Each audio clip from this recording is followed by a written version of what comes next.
The tech landscape of early 2026 is defined by three dominant forces: the rise of the agentic economy, the escalating US-China tech rivalry, and the search for real-world utility in a post-hype Web3 market. For business and technology leaders, the conversation has moved beyond abstract future casting. They are asking urgent, practical questions. For example, how will autonomous AI agents reshape business models, and what infrastructure will they run on? As the US and China build parallel tech stacks, where do global companies place their bets? And what is the sustainable long-term value of digital assets now that the speculative frenzy has cooled? Yat Siu sits at the precise intersection of these three themes. His core thesis that digital property rights are a fundamental necessity is no longer just a philosophical argument. He presents it as the essential plumbing for the coming agentic economy. His company, Animoca Brands, is not just a Web3 investor, but a strategic player navigating the geopolitical chessboard from its headquarters here in Hong Kong. We have Yat Siu with us today to cover these three themes. Yat, thank you for being on the show. First of all, you grew up in Vienna during the Cold War, and you have said that crossing checkpoint Charlie as a child shaped your entire worldview. Can you take us back to that time and explain a little bit how right now being in Hong Kong, doing what you're doing, has evolved from that point on? Yeah, I mean, I guess it's a bit of a long story, so I'll try to keep it short. I grew up in Vienna in the 70s and 80s. My mom was a musician, and there was a time where she was working at the eastern side of Berlin, at the Komische Oper. And that's also the reason why I speak German, because I basically grew up over there. And sometimes I would visit my mom, and she was at the eastern side of Berlin. And I would cross the border. And it was really a strange feeling, although even back then when you were in Vienna, you would actually cross the border into Hungary, for instance, or you go to Budapest. Actually, the same thing, a similar experience where they would not just look at you, but when you basically cross the border, if you're in a car, they would look underneath the car, right? You have people with machine guns, all the stuff that you see in those spy movies is actually really happened. But of course, back then, things weren't kind of normal. This was the norm. This was not something that we thought was weird, except when you go to the other side, you would see, the supermarket, well, the market as it were, and you'd basically have, cans spread out literally 1 meter apart from each other. And while I didn't fully comprehend what it really meant, I knew that this was not the world I wanted to be in, and I think this understanding of what true extreme forms of socialism really means. And I think, again, often this is where the West conflates things, because what they've experienced as communism is very different what, basically Chinese people have experienced in their version of communism, which is actually much more capitalist, perhaps more capitalist than most of the world, right, which is a different topic. But that was sort of shaping the worldview, and what does it mean like to be in a world where you don't have freedom? What does it mean to be in a world where you don't have property or the rights to property? And I think today, fast forward a little bit, having worked in Europe, then having worked in the US, and then coming to Hong Kong, my father's from Hong Kong, so I had permanent residency so I could work here. I didn't realize, again, it's more of a happenstance. This was in the 90s. I set up one of Hong Kong's first ISPs, Internet Service Providers. I sort of saw different forms of extreme forms of capitalism as well, right? In other words, going from Europe, which is a socially democratic place, to America, which is an extremely capitalist place, going to Hong Kong, which in the 90s and 2000s was hyper-capitalist. I often quote it as sort of, Milton Friedman's sort of wet dream in terms of how you have a system that is entirely based on just capitalist values, but we didn't even have social security. So when I first came to Hong Kong, there was no MPF. MPF was established, I think, maybe in the late 90s or early 2000s, right? Which meant people didn't even have a social safety net. I mean, that's crazy to think today, right? So you get the different extremes. And in a way, you still see it today in Hong Kong. You still see 70-year-old senior citizens carrying over the trash, right? Which is also not okay. But then you have the other extreme where basically people are sort of against anyone who has wealth, right? Which is becoming more and more of an issue in Europe. So it's helped me shape the thinking. Now, when I started to encounter what happened in blockchain and Web3, we were already in technology a fair bit. We came to realize that this was a way in which we would actually own our digital property. So our thesis around digital property rights started to develop. And it's a very simple sort of thesis, which is to say, well, property rights gave us wealth in the physical world. And where is most of the wealth being generated today? It's actually digital. Who owns our digital property? It's all the big platforms. Facebook, Google, Apple, we're renting them. And we don't even think we're renting it. Every time we post something on Instagram, every time we're sharing something on TikTok, we're actually enriching their algorithm. We're making them more powerful. And we get likes and we get social credit, but we don't make any money from this. And today, it's even more pertinent because all of that data we're giving is essentially fueling the AI that is taking over the world and making these companies ever more powerful. And yet we as users don't get anything for it. And what most people also don't realize is that data is a perishable good. The value of that data is only as valuable as it is generated at that moment in time. I mean, it's good for you to have data from years ago that can be accurate, but from a science and research perspective, I think that's important. But most people care about current affairs, what's happening in the world, what's happening, with crises, circumstances, a war, markets, right? That's what's important. So current markets, current sentiments are much more valuable. And so data is only as good as it is fresh. It's like food, right? So if you don't get fresh data, your value diminishes. So it's the hunt for that. So in a way, we're constantly delivering free data to essentially the users, to the platforms, and we, the users, get nothing for it. And so that was the thinking around, wait, how could we change this? How can we truly own our digital property? Blockchain technology was a solve. Because it's a technology that allows us to own our digital property, whether this is in the form of a tokenized asset or whether this is in the form of an NFT, that doesn't matter, right? That's just an expression of that. We could now own a property. And given how much we spend on digital property or digital rental goods, like video game items, right? I mean, everyone spends hundreds of billions of dollars on video game items, but they are renting it. They don't own it. And that was, to us, the realization that this could be really big. So in 2018, actually 2017, late 2017, we basically moved the business entirely into focusing on blockchain, and this thing that is now called Web3, believing essentially that this would be the foundation of a better web, which is more fair and more equitable, that can also blend this idea of where we can all be capitalists. Because the problem right now is we live in a capitalist world, but the number of people who can be capitalists is still a very small percentage because they own property. The rest of the world, most of them, don't own property. So then we're surprised that there's a conflict between the landowners in classic sense and the non-landowners. How do we solve this? Well, one way, in the revolutionary sense, is land redistribution. Always ends up very bloody and very badly. Or is there a new medium in which we can give them that value? And we think basically blockchain is a way to do this because we can share our digital property more appropriately with the world because the value is generated from us to begin with. And we're limited by the constructs. So before, for instance, if you're a shareholder in a company, you can have 100,000 shareholders, 50,000 shareholders, but can you have 1 billion shareholders? That doesn't work. But with blockchain, you can have 1 billion token holders. You can have a system where we can all share a stake. And the technology of Ethereum, of Bitcoin is the foundation to show you can have millions and millions of owners of this asset in a decentralized manner that basically shares the value of the stakes of these networks. Value aside, I can now be an owner or co-owner of this entire network. And this can go from millions to billions. So it's all these things that basically give us this vision around basically how could we sort of construct the world in a better way. And that's what drew us basically to blockchain and ultimately Web3.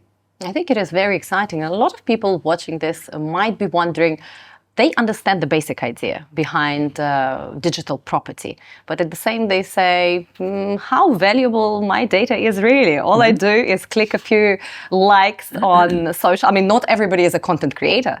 Not everybody is putting out unique insights into the world in the form of short video every single day. For others, they might say, okay, yes, Facebook, Instagram, Google, they own our data. They are those new landowners. But I mean, how much money is really in it all? How can I participate in a meaningful way? Let's say 20, 30 years down the road. Can the farmer, can we really redistribute it so that a farmer in deep village in Sichuan can have either a say or monetary benefit or anything else that meaningfully contributes to his or her, quality of life? So, well, very simply put, what is the value of these companies? Trillions, right? So what is the way in which you share in the value of that trillions? Two ways. One, should you be an owner or a co-owner in those companies because you're generating value, or are you getting a share of the profit? And right now, it's neither. Now, think of this way. I gave this example often about like Uber, for instance, right? Why are Uber drivers not also part of an ESOP share scheme of Uber, the company? It doesn't make sense to me. I understand why they're not doing it because they don't want to give more shares, right?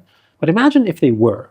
Imagine you gave 5 or 10% of Uber to the drivers because they were driving. One, it will increase their loyalty. They're not going to go to the competitor because now they're shareholders in this company. They want to make it worth. 2, when Uber announced that they're going to go to self-driving cars in the future, I know that I'm building towards my pension plan because as I'm working for Uber, my shares in the company will be more valuable. So I don't mind that an AI car will take over my job because my equity is more valuable. But right now, I'm worried because he's taking my job and I have nothing, even though I actually served that company for a while, right? And that to me is exactly the same circumstance of whether this is Apple, whether this is Facebook, whether this is Google. All of us that provide data, we're not part of the scheme. And you're right, some people might get more value than others. So again, I'm not going away from the capitalist principle. I'm not saying everyone gets the same. I'm just saying that if you offer more value, then instead of getting likes and follows that you monetize indirectly, maybe you get a small stake in the company that you help build. And really, how expensive is it truly to give away 3, 5, or even 10% of your equity to effectively the people who contribute to the network? And again, it makes you more loyal because you become a stakeholder. And now you're not just a content creator, you're a shareholder of Facebook. And this is what I mean by the stakeholder economy. That's what I mean, right? And those companies can be worth trillions. And so if you take the valuable trillions and you assume that 10 or 20% goes to the very creators that have made it happen, even the ones who are just looking because they're part of the advertising dollars, that might be worth maybe trillions too. That trillions distributed, that's an impact, right? Now there's the other part, of course, which is that when I'm part of the community of that network, then I also begin to understand how to use it, right? That's because you have a stake in it. And again, this is the other thing with AI. So many people still underappreciate the potential and power of that AI. And as a result, are frankly going to be left behind if they don't understand that. And again, I think the best safety net for people is to own stakes in the very companies that are leveraging that. Now, they will say just buy the shares in the company. But if you're already providing effort, as you well know as a content creator, you provide so much effort in the beginning that offers so much value.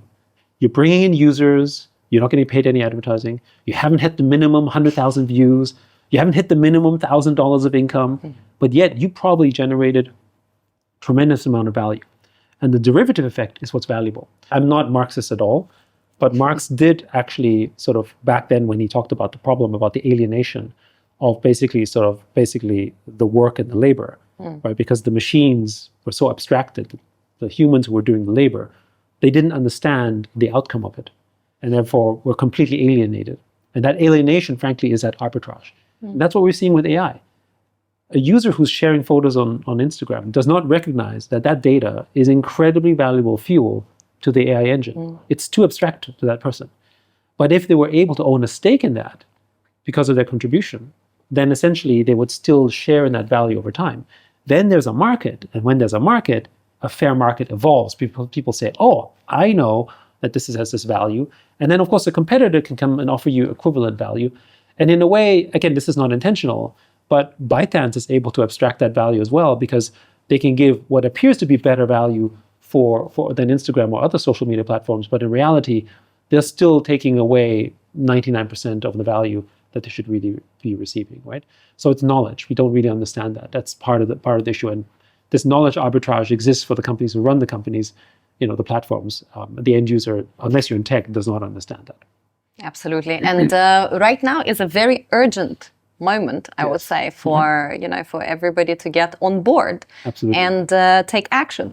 But what is also interesting in your story is that you were trained as a classical musician. Yes, I was. And you said actually that music did not make you just more creative, but it actually taught you to recognize patterns. Yes. So, I mean, just to augment, I don't think creativity helped with my music. I mean, music didn't add to my creativity because for anyone who's done music in a fairly serious level, or frankly, we're in Hong Kong and in China, people are basically doing music in a serious level regardless, right? Everyone's worried about their grade 8 royal school certification, all that kind of stuff, which honestly I think is nonsense, because what it really does is it just, but I guess the one upside is it teaches you about discipline. Of course, right? So like sport, like professional sport. Exactly. So that is the one thing that I took away, the hard discipline, because especially, and I think sport's the same, but especially with music, when you hear a mistake, you definitely hear it, right? And in fact, you're your own biggest critic, because even if others might not hear it at that moment, you definitely hear it because you know the piece so well. But the pattern matching one was quite important, because I think when you play, in an orchestra or you play with other people, there are a couple of things that's interesting about music is that music is about patterns. And really, when you think about music theory, it's around cohesion, right? And that cohesion means that if you know basically the blues scale and I know the blues scale, I can play with you. It's a language, right? And that language forms a union of some sort, which means I can also play with you, I can accompany you, I can go solo, but we can all kind of fit in. And then I can start predicting what your next move is, and I can take that. And so that's a form of prediction pattern recognition that actually builds a lot of empathy, right? If you're a good musician, you actually play with people. If you're bad, I'm not saying soloists are bad musicians, but generally speaking, if you're only playing for yourself and you don't care about what anyone else is doing, then actually you're not a team player. And that's not how it works in life in general, right? So I think there's very many similar lessons. But I'm afraid that most people who study music, especially if it's only about getting somewhere, will miss that lesson, right? And they also miss the lesson of expression. Because, I keep telling it's ridiculous that when you learn Bach or Mozart, that you follow the notations. Because at the time when that instrument was made, the Austrian piano was not the English piano. You didn't have the whole forte, legato, or pianissimo. You didn't have that. It was more like a harpsichord, which is why if you listen to especially Bach, the Baroque period of music, it's very technical, right? And Mozart is the evolution of that, also very technical, because you wow the audience through the technicality, because the instrument was unable to express the kind of passion that the Romantic era, like Chopin, would basically bring, for instance, right? So that means that all this notation that they're putting about forte, legato, piano, and everything in the music notes today is bullshit. Because Bach and Mozart never wrote the music with that in mind. Some examiner did that, and then you have to play the piece. And I'm so sorry for the examiners to have to listen to the same piece again and again, in exactly the same way, again and again to pass an exam. Everyone's miserable. The student is miserable. The grader is miserable. The parents are miserable. And so we took something beautiful and turned it into misery to get somewhere. And yes, you learn discipline, but you also learn to hate it, which is a big one of the things that I think really needs to go away. But that's a different topic for another time. You basically standardize the language, which is unnatural, right? Exactly. Music as language is and any language you don't standardize. Absolutely. The rules are there, but the way you express yourself, just like how you speak or how you sing, it's up to you. Absolutely, absolutely. So now in 2023, with all these trends moving super fast, what are some of the patterns that you are noticing that a lot of people in business and corporate world are not seeing yet? The biggest pattern is, of course, this is a recognized pattern. Everything's becoming more digital. That's clear. This has been going on for the last 20 years. However, the big movement right now, when you talk about digital, when you talk about what we used to call the metaverse, or maybe still call the metaverse, when you talk about blockchain tokens, the whole cryptographic technology, our pattern that we're seeing is that everything we've built over the last 7, 8, 9, 10 years really wasn't meant for humans. It was meant for machines, right? And all the technology, including Bitcoin, was really the POC for the machine economy. So to this date, it remains difficult for a user to use a MetaMask wallet. They're used to classic fiat. And if you think about the legal system in the whole technology of blockchain and smart contracts, was this idea that code is law. Right? But humans don't operate with code as law. If someone steals your Bitcoin, you still call the police, right? You still want the judiciary to help you, because under the human construct, it doesn't work this way. But under a machine construct, it does. And so all those codes and bits and everything that you see, the smart contracts, is much more not just legible, but understandable and provable, basically, in a machine economy. And I think a lot of people miss the point because they try to divide blockchain and tokens separate from AI, but they're so intertwined. Now, so I asked a survey to people in the room, and most of them do not use crypto, and that's fine.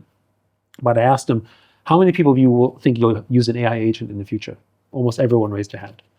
And then I asked them, how many think it'll be between 3 to 5? Maybe 2/3, 5 to 10, maybe the remainder. The point being is that somewhere between 5 to 10 agents is the minimum number, and we think probably more. I have over 40 agents today. So if that's true, every person who's online today, which is around 6 billion plus, is going to have anywhere from 30 to 60, maybe 100 billion agents. Where do you think they're going to live? Are they going to live in a centralized platform? We hope not. And the reason why is because the next layer is going to be agentic commerce. In particular, sort of agent-to-agent commerce. We get so used to this idea, to talk about patterns, around sort of removing the middleman. And removing the middleman is what we've done with the internet. Right? We've removed the classic physical middleman for the digital middleman because it's less expensive. He reduced that cost overhead. What's even less expensive? Direct. If I could actually do business with you directly. But the scaling and the discovery doesn't work for humans because we don't think in that kind of speed and we're unable to. But an agent doesn't have that problem. So meaning we're going to disintermediate the classic platforms because agents can do business with agents directly at essentially, for us, the equivalent of light speed as far as we're concerned, right? And they're going to do it 24/7. When the whole Iran war, sort of started, right? And it happened just before the weekend. So markets couldn't react, but the crypto markets were reacting. People were essentially able to trade and buy, digital commodities because the market was 24/7. That's how the future is going to be. And who's going to be trading at 24/7? Not the humans who are sleeping, but the agents who are going to be sort of participating in that, creating your hedges and all that sort of stuff. If you're using Google, for instance, so many people no longer click to the website. They're basically just getting the insight. AI mode. AI mode, and then they just go there. But the next level, of course, is that the agent is going to deliver that directly to you in the package that you want. And then what does it mean to visit a website? So websites, as you know, is gone, right? And so if you've built a business where you rely on traffic to your website, you're toast. You are absolutely out of business for user customer acquisition, for advertising, whatever. So what's that mode? Is it, basically interfaces like CLI? Is it MCP? But how are you going to pay and negotiate with that? It's going to be through tokens. And so instead of paying with a credit card, which can also be blocked by a provider, you can now basically do it through an agent that has a wallet-to-wallet interface. So when we launched our own agent with Animoca Brands, each of them have the ability to create its own basically blockchain wallet. And you basically give it stable coins or you give it any token you want. And they can basically pay for a service, whether it's news service, information service, data of some kind. And if I know I want to do business with you, they just transact directly. It's kind of almost like going back to the original days of barter.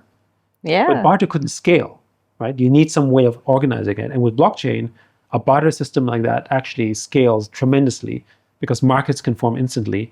And basically, AI agents can also instantly understand what the market price is because they can compute it and everyone has that same power.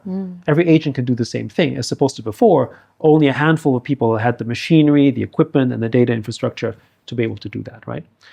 So this will completely alter and change everything. And so we're going to be basically building businesses that serve the agents, that ultimately obviously serve the humans. But those agents are going to do business for us.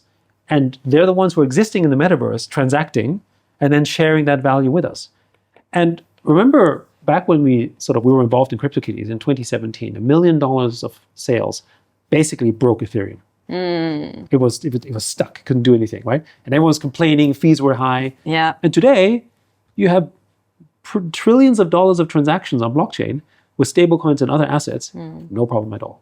So we needed that 5 to 7 years of that maturation of the technology so that now we're at a point where an agent can truly do it in a sovereign fashion. If you're using a credit card company, you're paying 2.5%. If you're basically using stablecoin, you're paying 0.00 whatever percent directly with the agent. And an agent will always look for the way in which it can do it more efficiently rather than basically using a middleman, right? So again, if you're a payment provider, right, if you're basically not on basically doing it on blockchain, you will get disintermediated from the agents doing business with each other. Now, this, of course, might not happen if the big companies like Facebook and Apple and Google create agents and you're using it on their platforms, because they're going to restrict those. But we think that, especially what we're seeing with sort of agentic AI, that the user and the AI will always look for the most efficient way. And that efficiency will come from you, not from the platform. We used to go to a company to make us efficient. Now the agent is the one that makes you efficient. And he can download open source software, integrate this, and then people are going to say, well, does it mean less revenue for us? We don't think so, because the transaction volume will go up. When you look at, for instance, what's happening in blockchain, the per user transaction volume is incredibly high, right? Agents are going to be even higher. You're going to have, again, 30, 60, 100 billion agents that are all going to buy stuff, trade stuff, and they're going to do it 24/7, and they're going to do it much faster than a human. So our human capacity to do a transaction will be 10 to 100-fold with an agent. So yes, it's true that the cost will be lower, but the overall revenue that we make from this will ultimately be I think, higher. And of course, there's new jobs created every time there's disruption. But that's how we see the future. And in a way, the patterns are the same. It's just that now we have to replace the agent with the human, because we're reaching a population limit with humans too. I mean, it's not just China, the whole world. I remember 30 years ago, people were like, overpopulation, they did the graphs, they said we're going to have too many people in the world. But somehow, when you become a developed nation and you become wealthy, the curve grows, and China, no more one-child policy, but hey, I still want only just one child, right? And you have the same problem, whether it's Japan, whether Korea, it's Europe, I mean, look at Korea, Europe. all over, right? It's normal. So we're going to plateau in human population, which is not a bad thing. It's just a natural evolution of it. So where is the growth going to come from? It's going to come from agents who are going to basically perpetuate themselves and create these new economies. And of course, it frees us as humans. I know a lot of people believe that, okay, does this mean that we have UBI? People like Sam Altman. Yeah. I don't believe in UBI because I don't believe, based on my own experience with communism and socialism, that that construct will feel inherently unfair to humans who are trying to deliver more. And the whole idea about an agentic workforce that is more efficient is that they're constantly going to strive to be better than the other, or at least better and improve, right? So you'll still have that element. But now there's going to be a more broader share in that value. For instance, if I wanted to buy advertising from you directly, do I have to go and negotiate this with Facebook as a platform in the middle that, by the way, decides the rates? I don't know what I'm buying, and I have no idea who I'm negotiating with except an algorithm whose primary objective is not the best price for the seller, but the best price for Facebook, right? So in a way, you could argue that the platforms, whether it's Apple, Facebook, Google, are probably the equivalent of a command economy. They're basically socialist because they decide the prices. It's kind of like back in the days like in East Germany or in Russia, where a central committee would decide, today the price of apples is this. Yeah, the soup in the canteen is 3 kopeckas. Exactly, that's the price. And we all say, because and of course it failed, because there was no real market dynamic possible. And that's basically what Facebook decides, when you're paying advertising rates. There's it's AI, but there's a backend that says that's a price, but it's not based on the actual market demand and supply dynamics. It's based on what they think they should charge you in a completely opaque black box. And, to this day, I marvel at the fact that our regulators and governments did not understand that construct. That this is essentially monopolistic, right? And yet here we are, right? But anyway, as is often the case, if government can't solve it, business will solve it, right?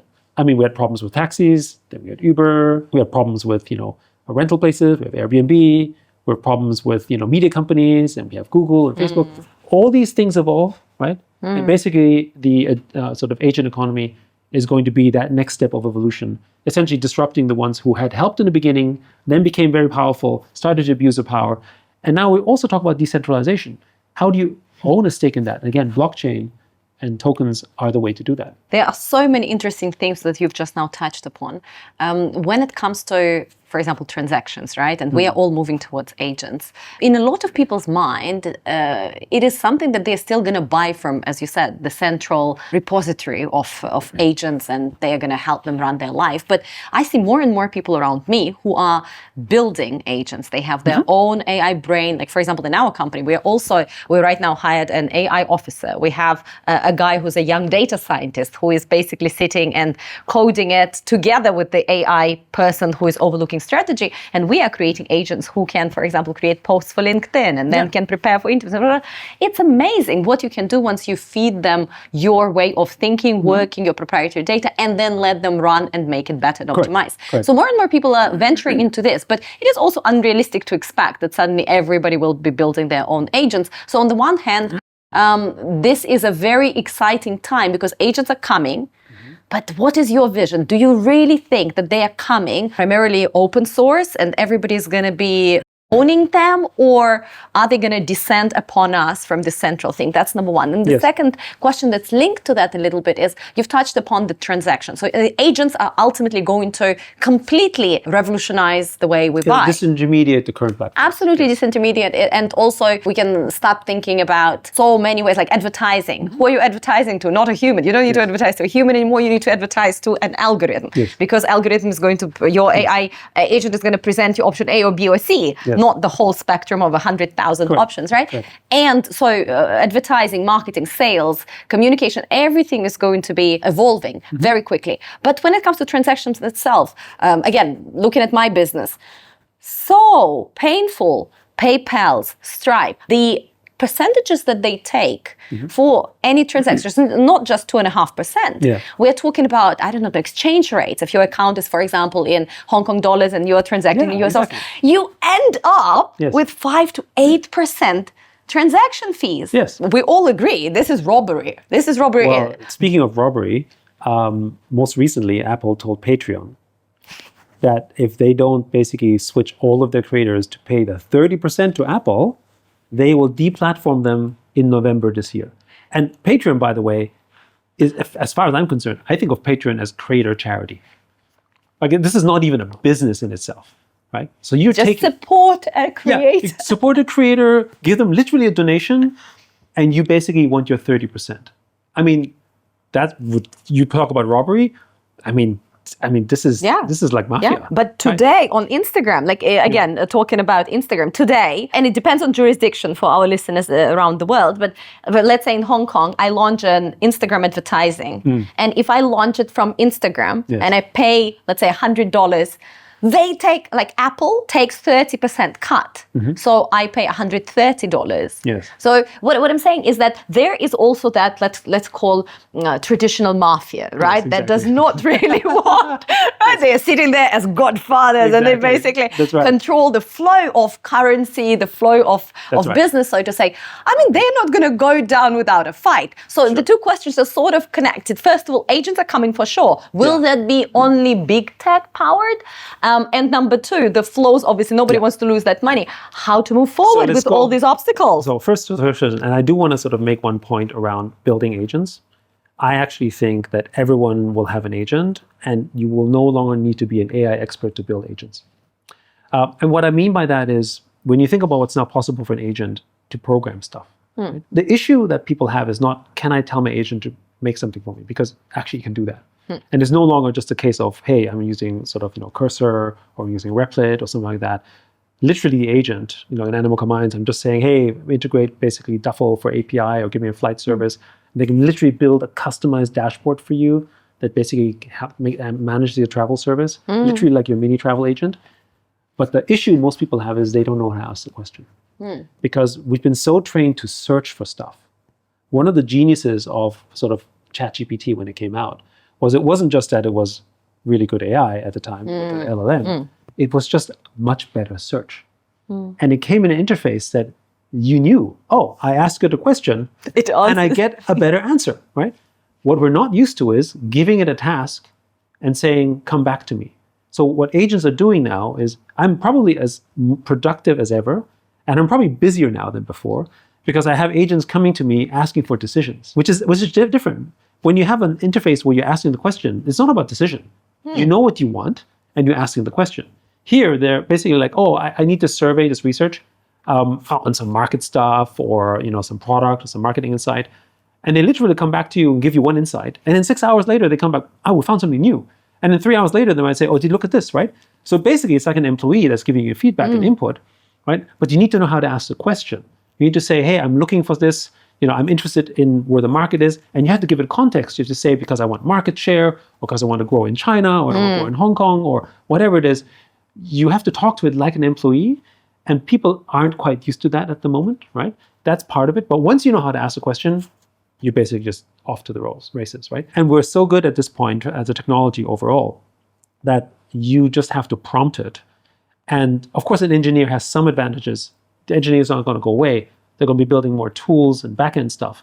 But the front-end stuff of, let's call it 90%, all the stuff that you're scripting, all the stuff that you're doing sort of Excel magic, all the stuff that you're basically just optimizing, basically an agent will do this and they can do everything and more. And they also can program custom code. So I think everyone will have that capability. We just have to unlock that imagination, which is inherent availability to us as humans. It's just that we've been kind of sort of boxed in to our thinking, right? And so that's typical. The limitation isn't the technology. The limitation is our imagination. Now, to the question of the platforms. So of course, the big platforms are going to try and do that. However, we think, just like with Web3 and blockchain, Web3 and blockchain was the evolution of allowing this agentic web to develop in a way where it could be truly decentralized. If we didn't have blockchain, the idea of having a decentralized agentic web would not be possible. And so we're toying with the idea of calling essentially the agentic web 4, that next evolution. Because now we have all these swarms of agents that are basically online somewhere. They already can exist in a decentralized fashion because of blockchain. But why would I do it? The user would only choose it if it's actually an advantage. So the reason why Web3 was limited still is that really the only advantage was to have access to an asset class that I wouldn't normally have access to. But the rest of my life didn't seem to improve, because even though the transaction fee in stablecoins is cheaper than a credit card, for most people who live in Hong Kong or who use WeChat or basically do transfers, it's non-consequential because it doesn't make a difference. However, where did it grow? Philippines, Indonesia, Pakistan, India, Nigeria. Why? Because many don't even have a bank account, right? And not only do you have a bank account, if you make $3 to $5 sometimes a month or at least a day, no bank will bank you because they lose money on you. But with a crypto wallet, I can now essentially be banked, right? So they were the ones who adopted it much more than other places because it mattered to them. But if you're in Hong Kong, outside of the potential appreciation and speculative aspect, the rest of the stuff was like, well, why do I really need it? I can use my octopus, I can make a payment really quickly. However, I can't take the money in my octopus and send it to America. I can't send it to the Philippines. And again, stablecoin and Rails would change that. An agent abstracts all of that. The example I sometimes give is, we're all stuck in current paradigms. Let's say like calendar.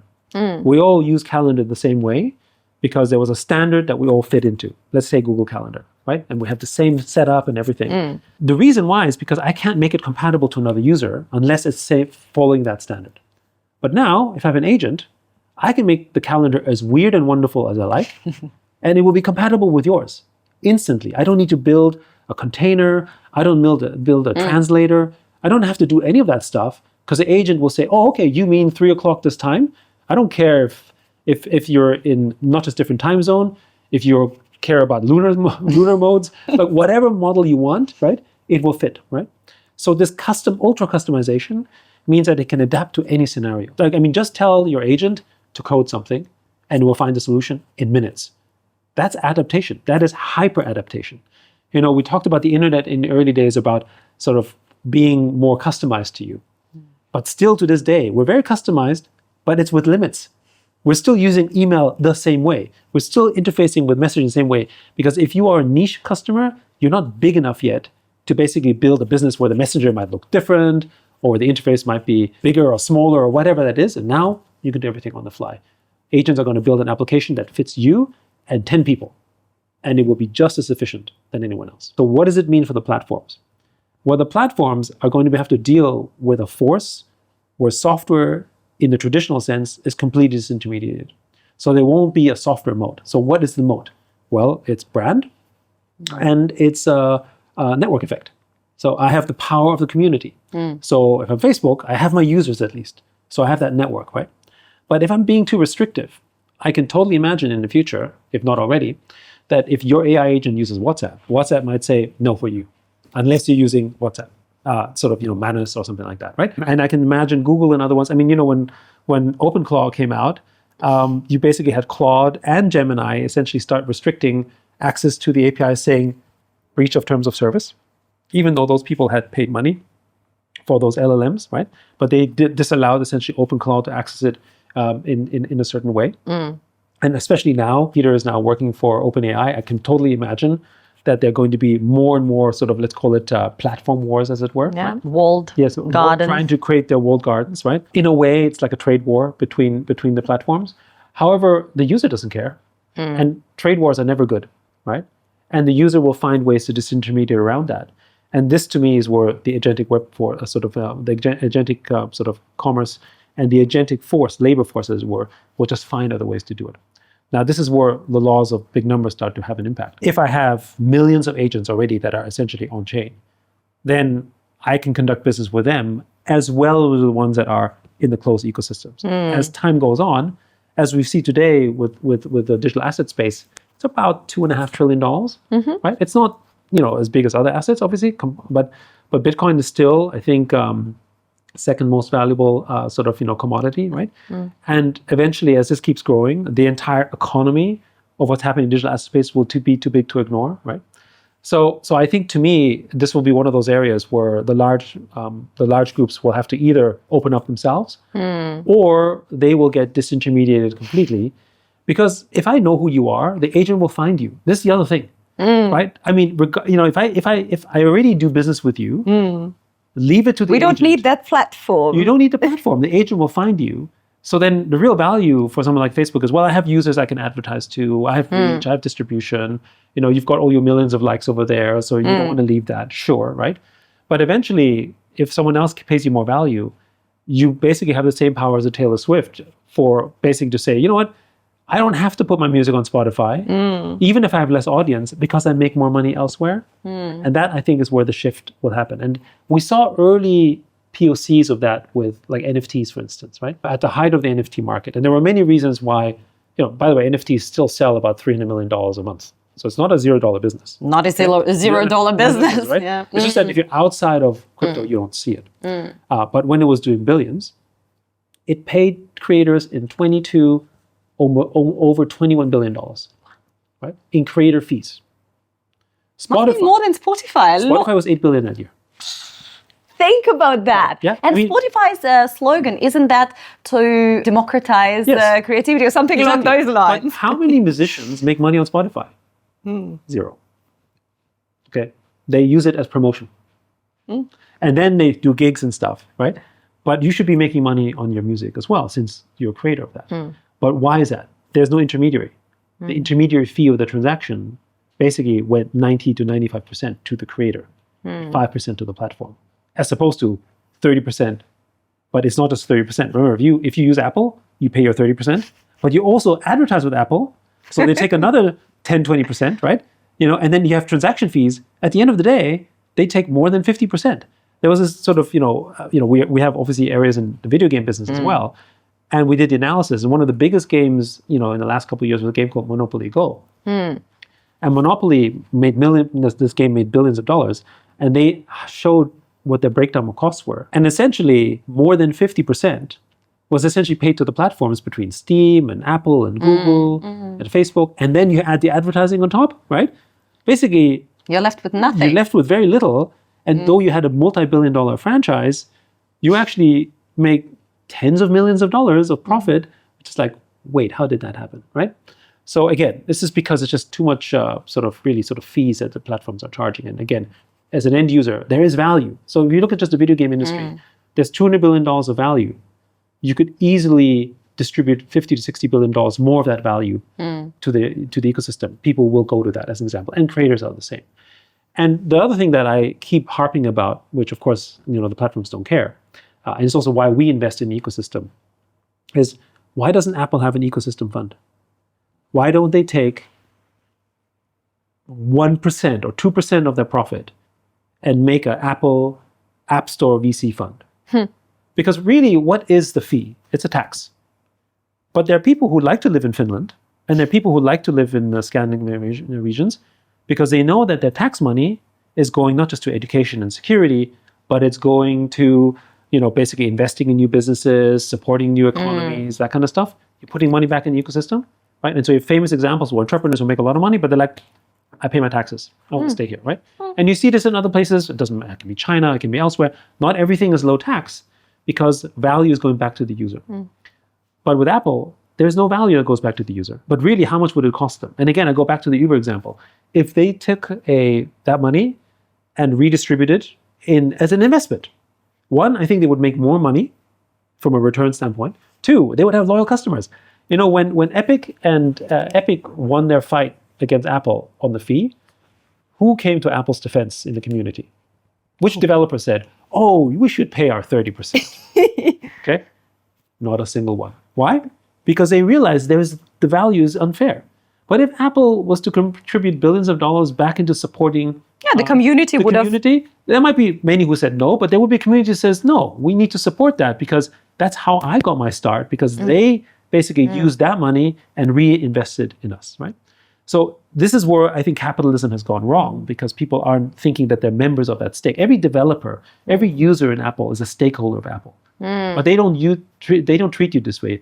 You're just another means of extraction. It's a very different mindset, which ultimately, if you think this way, long term, you will go away. I think that's how we think of it, right? And that's, I think, where the Agent economy will help shift and change all of that.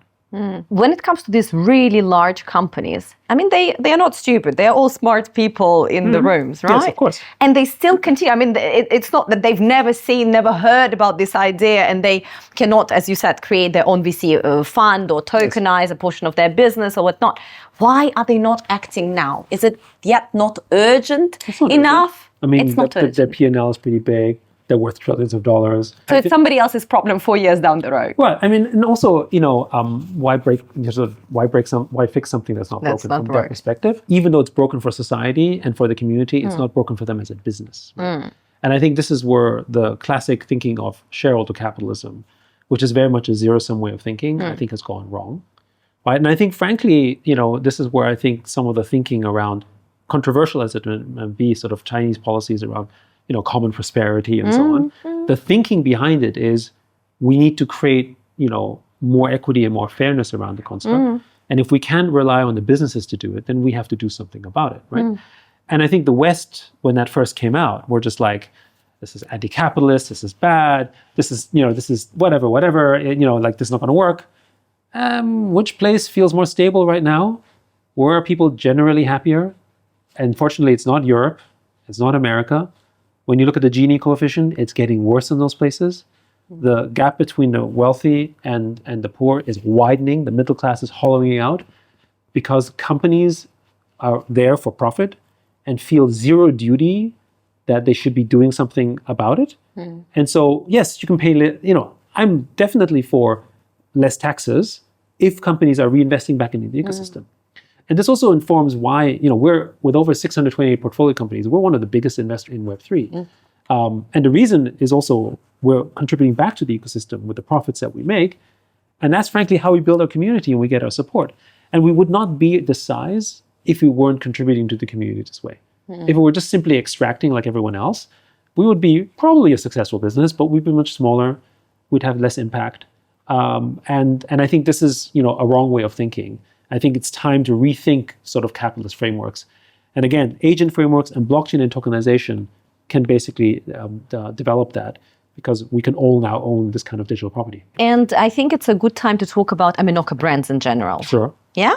So, as said, one of the most invested companies in Web3. I think one of the firms that actually made, I think, Web3 feel a bit more serious. Let us just be honest. Yes, for a while there, it felt like this whole metaverse hype was just completely going out of the way. But some of the companies, some of the use cases, your excellent commentary really led this industry in many ways out of the dark. Thank you. So what are you investing in, and what is the big vision? So the big vision is digital property rights, that everyone in the world should basically own property, if not physically, then digital. It's a way to do that. Our slogan is reimagining future economies. The whole idea, it's very grand and very big, but the whole idea is that can we reimagine the world that is better, fairer, more equitable, and still more prosperous? And we think blockchain and tokenization develops that. Because we also believe that if more people have a stake in it, for all the examples I gave before, the frameworks and the economies and communities around them would feel healthier and better as a result.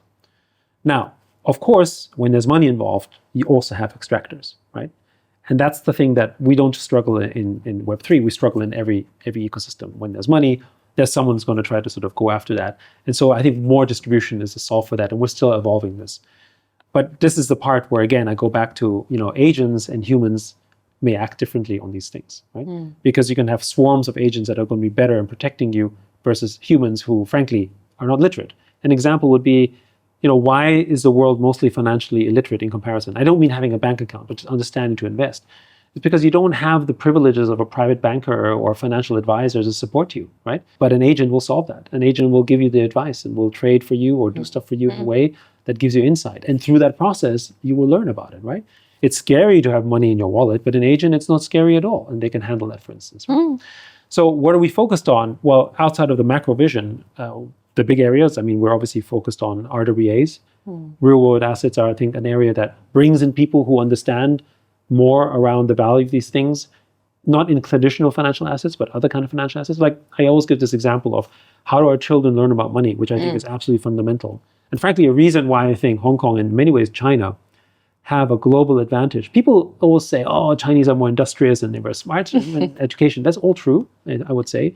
However, Chinese people also get money. We're capitalists. There is a cult of money Yes. in our region. We love it. Just to say, I wouldn't say cult's probably the wrong word, but but I remember this commentary. I mean, there's several stories around this, but I remember I was, going through Europe. I think it was in Berlin or whatever, and I asked my friends, just out of curiosity, what's the cost of the real estate? Like a typical Chinese question. They don't know.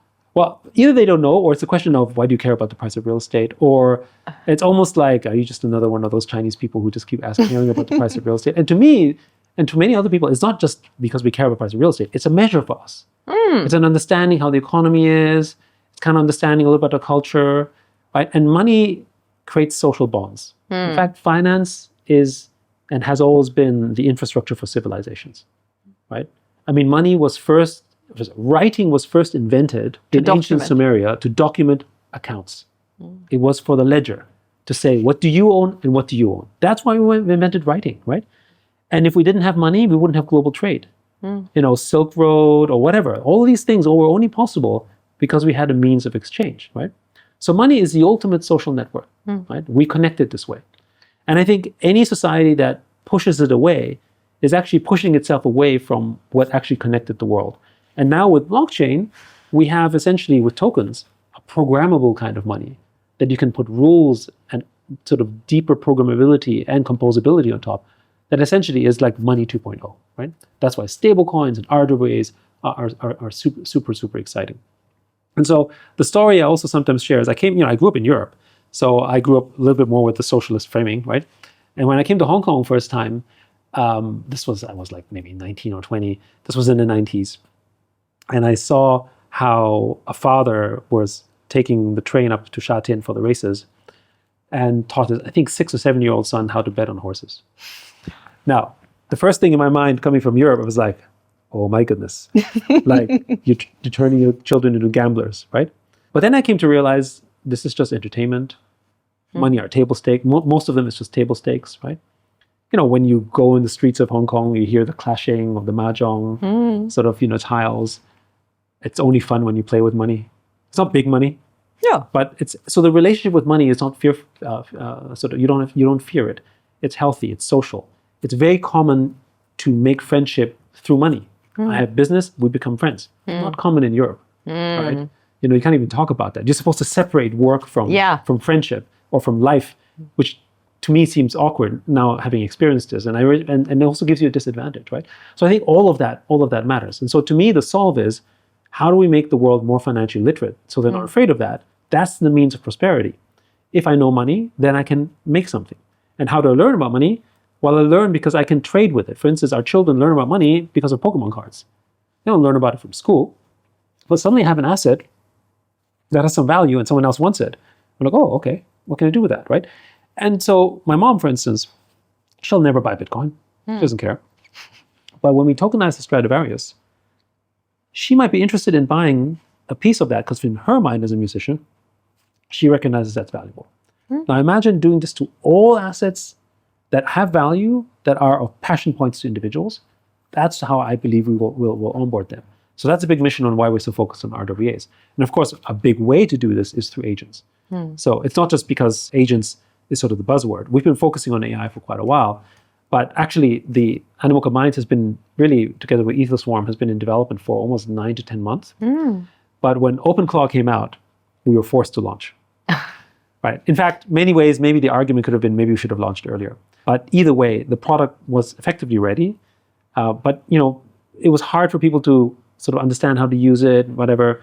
But then OpenClaw came out. And the powerful thing about OpenClaw is it was a product for techies. So they got it right away, right? And that's why you had all of the sort of, GitHub star rises and that kind of stuff and created a sensation. But I was just in Germany And I was talking to a few people in TradFi, and they haven't heard about OpenClaw, which, in tech circles, you go, that's crazy. Everybody's right? Heard about it. But so it just shows how early it is, because within the circle of people in tech, even though it's the most talked thing ever, most of the world hasn't heard about it. Like my mom hasn't heard about it. She doesn't care about that, right? And so Animoca Minds was built, with bringing people like my mom on board, which is really the 90% of the world, right? And have them sort of feel the power of AI. And then through that, they will have a wallet. They can basically do all the stuff they can do on DeFi, get all the benefits of stable coins and transactions in agentic commerce. And then they'll basically be onboarded. I know Polymarket can be very, let's call it controversial in places. But how many people know that Polymarket is built on blockchain? They just buy it and use it. And we think that's what will happen with agents as well. They're going to use the agent. They do transactions for them. And by the way, blockchain isn't just about money. It's about digital identity, sovereign digital identity. When we were building out sort of digital identity with Mocha ID, with Mochaverse, initially we're like, well, humans need digital identity. We came to realize it's actually agents that need digital identity, right? They need much more, because we have a passport and we can do at least some form of verification, but an agent has none. How to know the reputation? I need to know who owns the agent. I need to know, is it a good agent? Is it a bad agent? What's the outcome of this agent? What has he done in the past? What do other agents think, right? So even within the minds, we have essentially our own social network where minds rate each other as a kind of rating to see whether you're a good agent or bad agent. It's basically what we call a swarm. It's basically like a social network. So all this technology that we're building in Web3 was really meant for agents. And we humans were the test cases. This is very exciting. I think it starts feeling a little bit like the Borg, We are the Borg. You're going to be assimilated. The agents are approaching. Well, the agents are working for us, though. That's the thing. The agents are working for us. Hopefully it will stay this way. Well, so I think this is the thing where at the end of the day, we haven't hit AGI. LLMs are not actually, one of the reasons why code and applications are so good is because, first of all, the written code is very public and available with things like GitHub. And the second thing is it's good at executing a task. But it's not good at true intelligence. And that's the point. That's what we can do. And in a way, as humans, we can therefore exercise our true intelligence instead of focusing on the mundane tasks, because the agent can just do that better for us, right? Of course, if you're lazy, you get a lazy outcome too.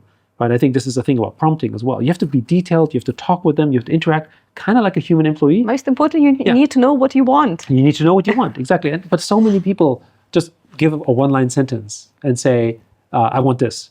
And then the outcome seems disappointing. Try that with a human, right? Same thing. The same outcome 3 days later. Exactly. At least you get the outcome immediate, but it's still going to be a crappy outcome. You have to give it details. And if it gives you a feedback you don't like, you have to give it more feedback and more feedback, right? But now you can really sort of use it with your intelligence and your empathy and your skills, rather than worrying about where's the code, where's the bug, what's the syntax. I mean, in coding, we had to worry so much about syntax, right? Now we just do it, right? No, absolutely. So when it comes to, again, the goal of Animoca, it's all about reimagining future economies. Yes. And you've mentioned that there is institutional side to it with all the stable coins and treasury management, etc. And then there's also the consumer side. For example, like gaming. Education, identity, agents, etc. And we've also just now covered a bit of the finance, right? How this whole thing happens. I believe that you also talk about gamified finance a lot, and how we can also educate our children and ourselves. So this future seems very, very exciting. But the journey so far in the whole Web3 has not been very smooth. I mean, in 2019, right, there was the Australian Stock Exchange, if I'm not mistaken, who said you need to give up all the crypto. We didn't, which is why. Or otherwise, delist. That's right. That's right. And there were also a couple of companies, right? You mentioned that you have more than 620 portfolio companies. So there were some companies that were very big, like Axie Infinity, right? A defining moment for Web3 gaming. That's right. Its peak and its fall. So all these put together. In 2026, how is today different for Web3, for agents, for blockchain, for the future? So first, when you look at sort of the rise of Axie Infinity, and people like to dramatize the fall, I just want to let people know when we invested in Axie Infinity. Maybe for those that don't know, what is this company? So Axie Infinity was one of the pioneers in Web3 gaming. Back then we called it blockchain gaming, where you could own your digital assets. And they also pioneered this format called play to earn, where if you play in the game, the value that's generated in the game could be shared by you. And I think the principle, by the way, is still fair. But the problem is that it attracted a lot of people who were not there for the game, but just for the money. And then you had a lot of speculation. And of course, in 2021, when it really hit peak, a lot, and including Sandbox and all of those, Portfolio and OpenSea as well, all of them really there weren't that many blockchain games. So that was very concentrated around just a few. And also, remember, we had COVID. Yeah. Right? So everyone basically was talking about the metaverse and saying we will never travel again. We'll be at Ready home. Player One scenario. Exactly. And airlines are going to go away, and we're just going to be sort of living at home and Zoom calls. And remember, it wasn't just Axie Infinity and Sandbox token prices that were high. Zoom all-time high, Peloton all-time high, like all these stocks, which are, by the way, still companies that are valuable and important. They're just not as valuable as they were before because the premise didn't turn out to be what it was. But that doesn't mean they're irrelevant. As I said, NFTs are still $300 million of sales a month. Both Sandbox and Axie Infinity have market caps of between $300-400 to some like $700-800 million. I mean, those are good numbers, right? And what I want to remind people is when we acquired Sandbox, it was for $4 million in 2018. And when we invested in Axie Infinity, it was an $8 million valuation, which was right at the time, right? And the fact that they happened to hit billions of dollars of valuation was a reflection of the market at the moment in time, not necessarily reality, but that doesn't mean they're not fundamentally good businesses today, right? It just means they weren't as valuable as the market perceived them to be. But now they've hit a more equilibrium in prices, which is still worth hundreds of millions of dollars. So it's not bad. So today, even people say, Web3 gaming, $10 billion industry. It was a $0 industry before, right? So again, you add all of these things up, you have a real industry. However, what excites us is that one of the premises that we had kept talking about was how we bring more people into the space. But crypto, cryptography, blockchain still happens to be both scary and difficult for humans. But it's not scary and difficult for agents. But agents hadn't hit the point where they were smart enough to do all the stuff, literally until maybe 3 or 4 months ago. And we needed the open claw moment for us to go, oh, wow, that's possible in a way, right? So obviously we're grateful to OpenClaw to let people imagine that agents were a real thing. Because we had talked about agents and sovereign agents actually for years. It was in our presentations and everyone's like, yeah, it makes sense, and then move on. Right? Because it was hard to imagine that, right? It wasn't real. Well, it wasn't real. For them. It wasn't real, right? Even though we actually use tokens in LLMs, most people don't know that. They're paying a credit card, a subscription. I mean, if you think about it, what is tokens? Tokens is essentially a commodity in the case of AI for energy and compute. That's what it is. But it's not today a tradable commodity, but through tokenization, it will be. And now, do we think that the chip industry would be as powerful as it is if the materials to build chips weren't commodities? Of course not, right? And then basically, what's the commodity of the future? Energy and compute. And they tokenized means you can not just trade them, you can hedge against them, you can loan against them, you can do futures, right? That creates a whole new market, which then allows this industry to be financed and grow as well, right? So that's all happening anyway in the virtual plane. But it's going to be the tens of billions of agents that are using this on a regular basis that are going to make the impact, not essentially the number of humans coming in. The humans will be onboarded because their agents are on it, but they're not going to be there trading 24/7. Like if you think about it, the stock market was designed for humans. We have to go to bed. We need 9 to 5. We have holidays. We got to chill. So we have no markets, right? But agents don't sleep. So 24/7 works perfectly for them, right? That's what we think the future is going to go. And of course, did we know that this moment was going to happen the way that it did? No. The same thing, we knew digital property rights as a North Star was going to be fundamental, that we need to own that somehow, right? But when we did blockchain gaming, we didn't realize that actually it required DeFi and effectively DeFi summer to really propel it. Until then, we had NFTs, people were owning the game items, but the whole value of the transfer of these assets didn't exist until DeFi came about. And this was basically in 2020 when DeFi summer was emerging, and then we realized, oh, wait, hold on a second. This is happening. And people can actually have liquidity in the markets. And suddenly someone created a loan platform for the NFTs, and suddenly that emerged, right? And as I said, finance has really been always the underpinning technology for society and civilization. And it's basically been building the framework in the current, way for human civilization. And now with blockchain, we have the framing for an agentic civilization. I love it. Agentic civilization. And we are building that agentic civilization in here in Hong Kong. So the headquarters is in our beautiful city, which I dearly love, as you all know. And you have actually doubled down in Hong Kong as Animoca's global headquarters at a time when we all know a lot of international headquarters abandoned the city, went to Singapore, Right. relocated all across the region. And also, of course, we are right now living through a huge China-US technological, let's say, rivalry, decoupling, right? Yes. The tensions are escalating. So Hong Kong being a bridge on the one hand, on the other hand, it's also not the easiest place to be in. But in your experience, seeing both worlds, in the US, in mainland China, around the world, in Europe, etc. First of all, does Hong Kong still has a place as a bridge? Is it a good place to grow a company?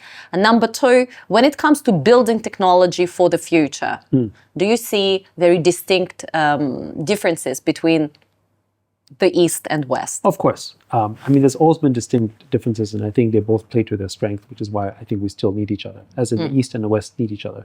If you think about it, you needed the West, or America, to come up with LLMs, to then have the Chinese response, which is faster, cheaper, better, and more efficient, right? But you needed that, right? And I think we see this in many industries, right? And China is a hyper innovator and extremely fast scale to build stuff, as we all well know. But the US, because of its chaotic and sort of creative destruction nature and sort of disruption and willingness to disrupt, it's the test bed for that innovation. Like, this disruption wouldn't be possible in China because it might be too dangerous.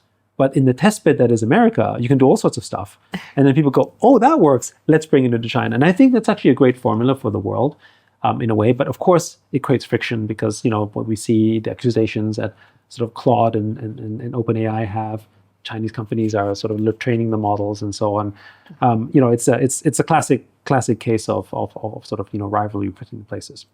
But let's talk about Hong Kong, and then we talk about China and US. But for Hong Kong has absolutely a place here.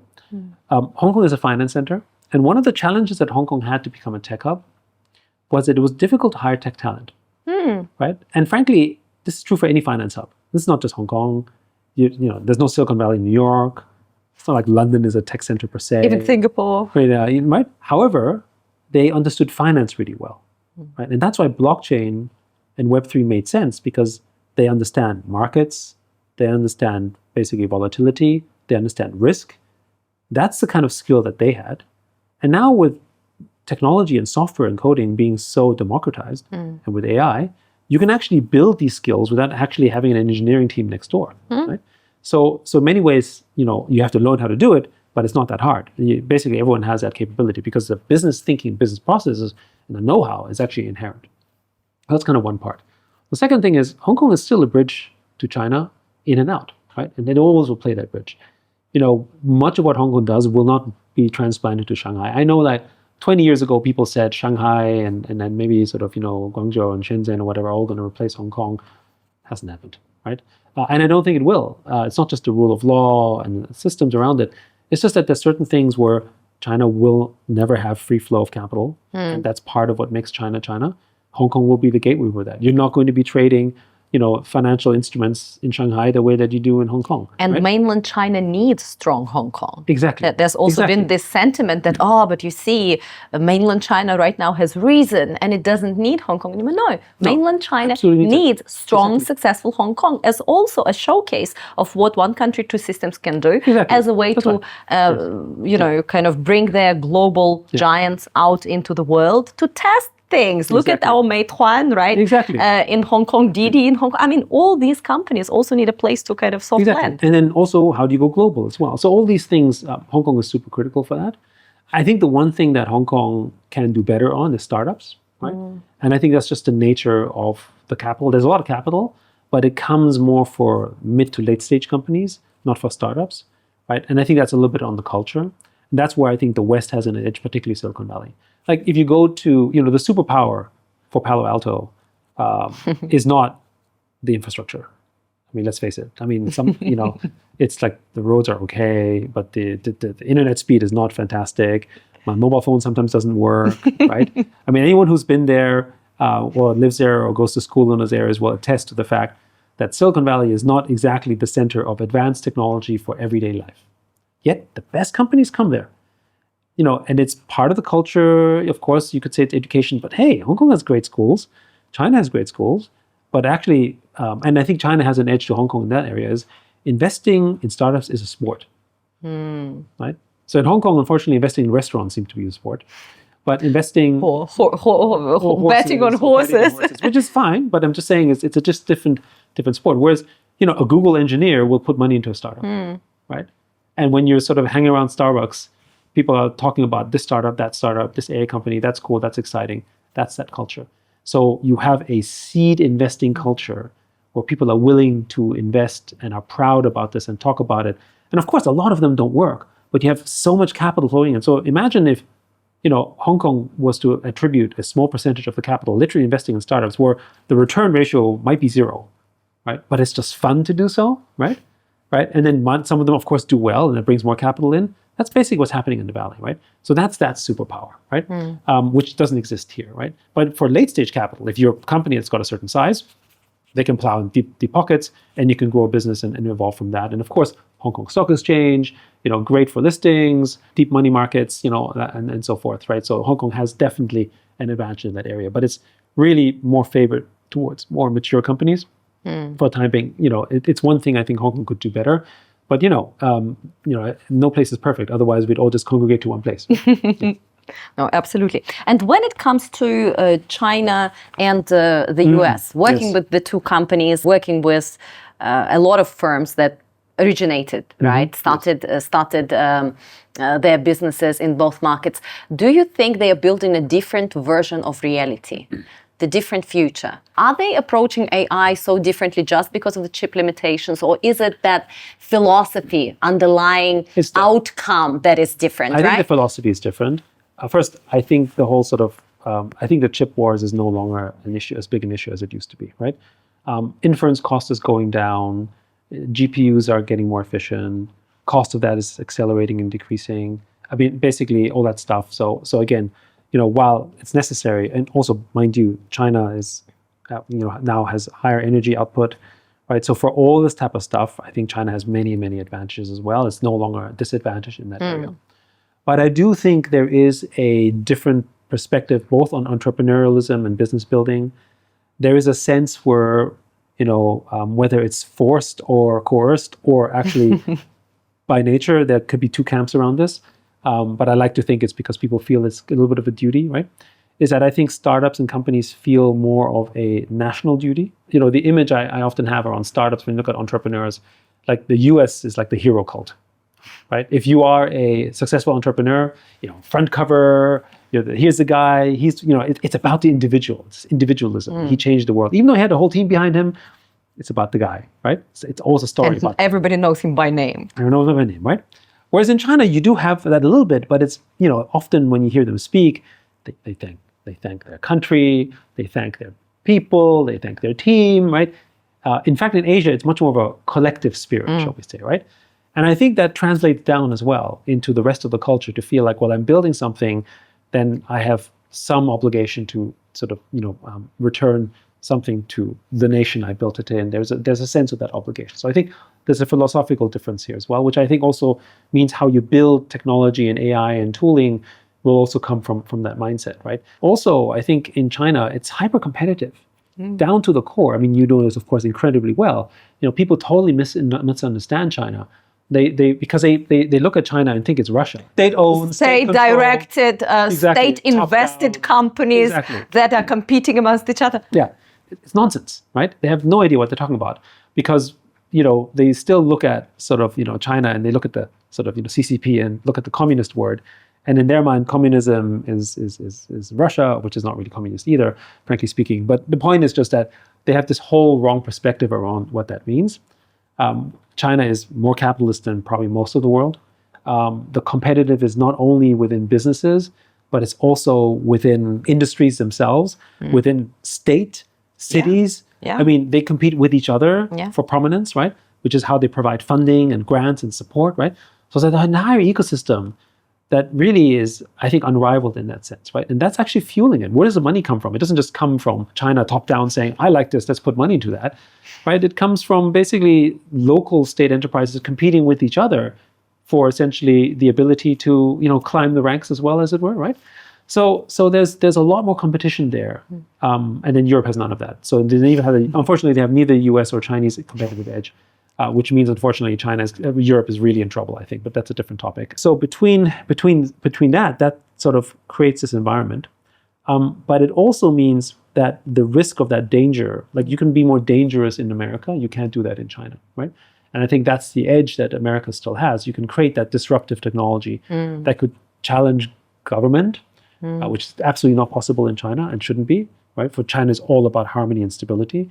US, harmony, stability, what's that? I mean, in a way, right? They live for that disruption. So there's something unique about America. And so I think the world needs that. Because if we didn't have that, then all of the crazy innovations that have come out of America, that have influenced the world, and of course, caused a reaction in China to say, oh, we need that too. And it's not the government. It's entrepreneurs in China saying, we need that, right? And they're all building and competing and then basically advancing that, right? I mean, electric self-driving cars came from America, and China just made them so much better. I mean, as an example, right? So there's all these elements around there that I think sort of benefit each other. But of course, you have two nations, incredibly powerful. There's this clashing element, but they're also so intertwined. Right? So I tend to be an optimist about this. My perspective is that there might be a little bit of a technology Cold War in some ways. I think Hong Kong is the unfortunate middleman here, because, for instance, many of the AI toolings are essentially not without visible. VPN? Without VPN, correct. Right, and most people won't do that. So Hong Kong is falling behind a little bit on the AI component, but that's actually where we think with Animoca Brands we can make a difference, because we're a Hong Kong company and we have technology that is actually just as good, and leveraging essentially the latest technologies as well. So maybe they can use that as a way to leverage that, for instance. So that's an opportunity. But Hong Kong basically is, as a result, captured in this area, whereas Hong Kong might not have had this problem before, right? Or they could use Western technology and become the bridge for China that way, right? So that's changed a little bit, but overall, I think they still need each other, right? And I think outside of the rhetoric, when you talk to people in the US on the business side, many of my friends obviously want a harmonious relationship with China. Nobody wants something more dramatic, right? No need to escalate, right? Because chip production and capabilities sit in Taiwan right here, basically around the corner as well, right? This region is incredibly strategic for everyone involved. So again, I'm long-term optimistic about it. So are we going to see two parallel tech stacks, or at some point are we going to merge? No, I don't think merger will ever happen, and I don't think it's ever. I don't look at it from the lens of the stack itself. I look at it from culture. Yeah. Right. So we should not assume that Western American values are the standard for the world, right? Which clearly they haven't been, right? What I do expect, and particularly when it comes to AI, I do expect more sovereign clouds to be developed. So I expect Japan, Korea, Middle East, Europe, hopefully, I don't know, but all these places to develop their own sovereign stacks. So let's talk a bit about Europe. Europe has been digitally colonized completely. By the American companies. Exactly.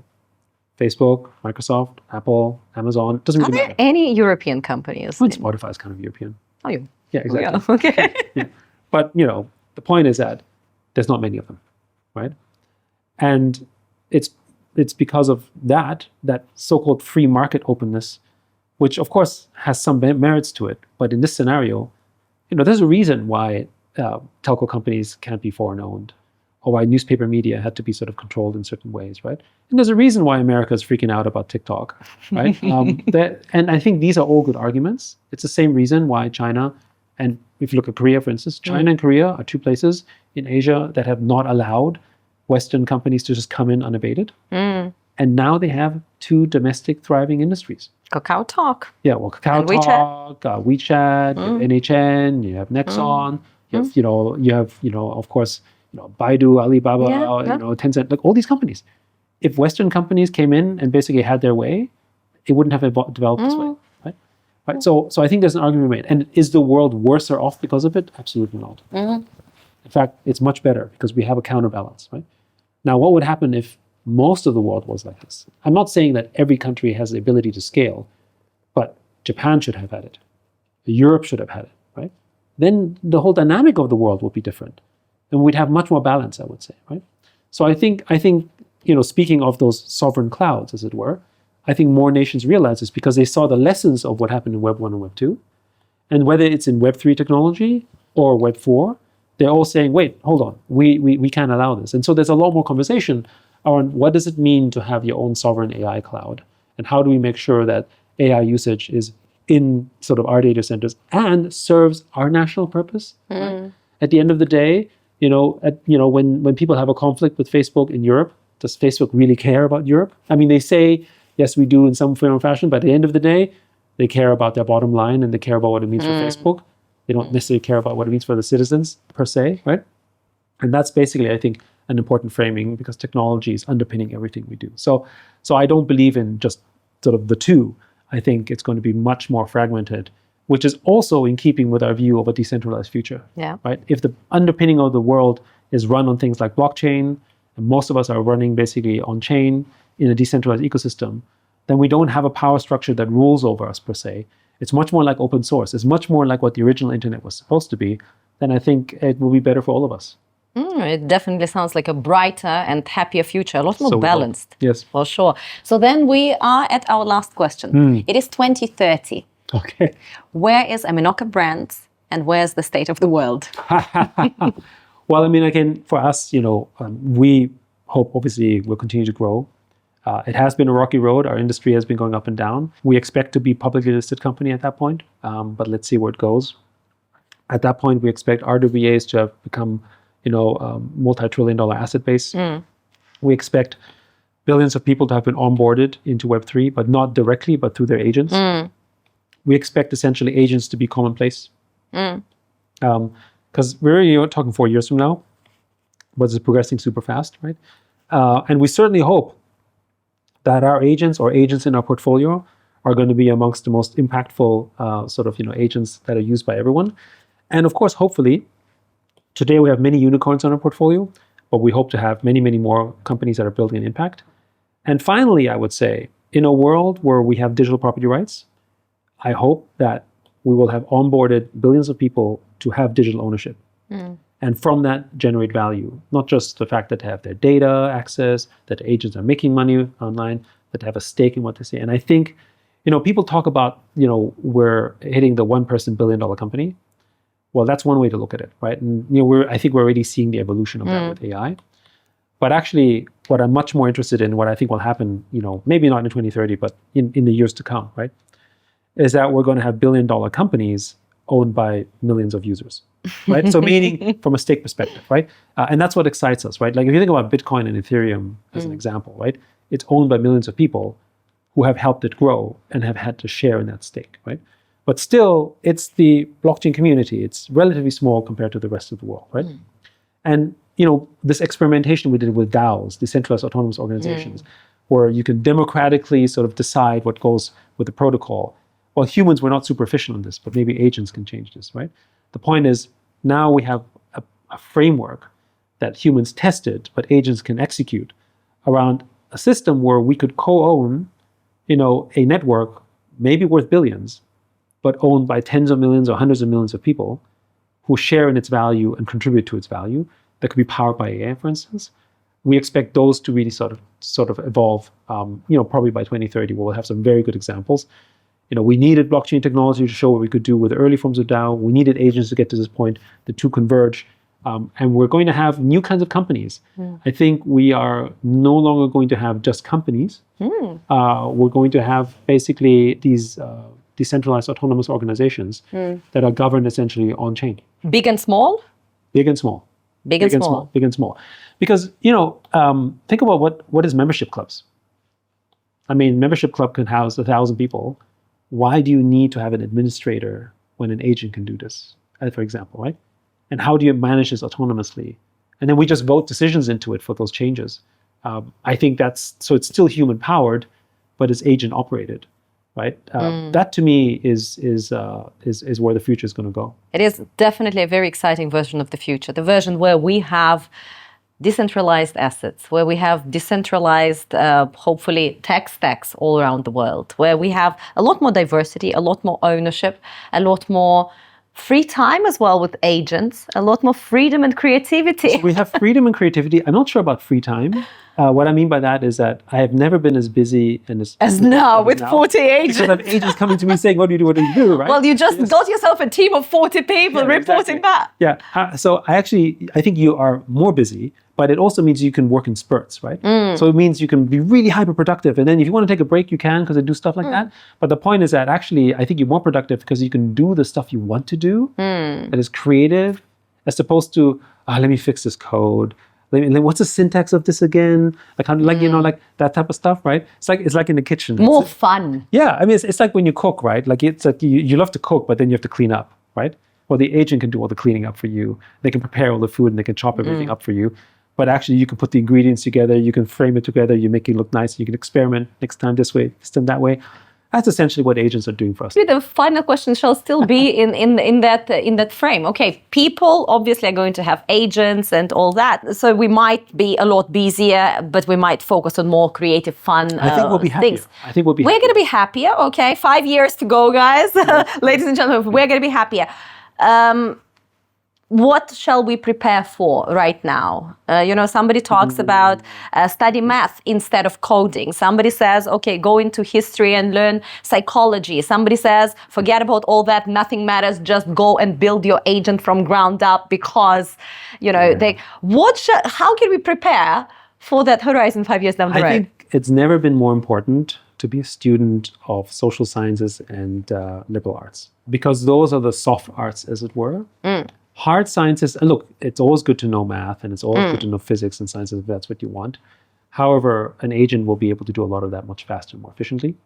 But if you wanted to make a new math discovery, you still need to be great at math. But let's face it, only a small number of the world have that capacity. But I think for most people, being sort of understanding the world. So I think philosophy, even psychology, what is ultimately philosophy, for instance? I mean, philosophy is really trying to understand humans, right, from its fundamental nature. And what is economics? At the end of the day, I know that many economists like to think that it's like a science. It is not, right? It's not how it works in practical terms. It's not how it works. It's all very emotional. Exactly. It's actually driven by human nature. And so in many ways, economics is a philosophy of sorts, right? Whether you believe in Keynesianism or you believe in Chicago school, Austrian school, it doesn't really matter. At the end of the day, the reason we don't agree is because we all have different belief systems and we have also different ways in which the world would work. Fundamentally, we won't, I think, find the ultimate formula because I don't believe humans are computational. Like, I don't think we are replaceable. There's some people, I think Jeffrey Hinton basically is sort of making this point around how, we'll be railroaded by AI because essentially we are like computers, which I don't believe in, right? And this is a different topic for another day maybe. But, if you make that assumption, then what is it that is most precious to us? It's what makes us human.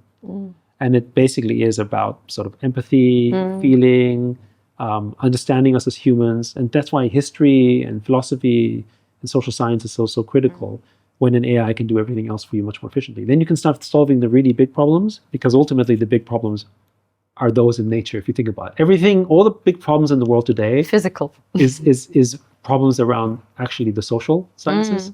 Whether it's inequity, whether it's fairness, whether it's justice. It's not about solving math. I mean, some math is important. It helps us build technology around this. But if we solve new paradigms in math, it won't make most of the world feel better about stuff, right? But if we can make the world fairer, it will. And that is not a formula. That is understanding humans, and that's social sciences. Social sciences. We all shall immediately jump on that topic and continue learning, because we only have 5 years. The clock is ticking. Indeed. Thank you so much for spending this time with us. I think we're leaving this meeting knowing a lot more about the future, knowing a lot more about Web3 and Web4. We are ready for agents to come, and let's go get them, guys. Thank you so much, Yat Siu. Thank you for having me.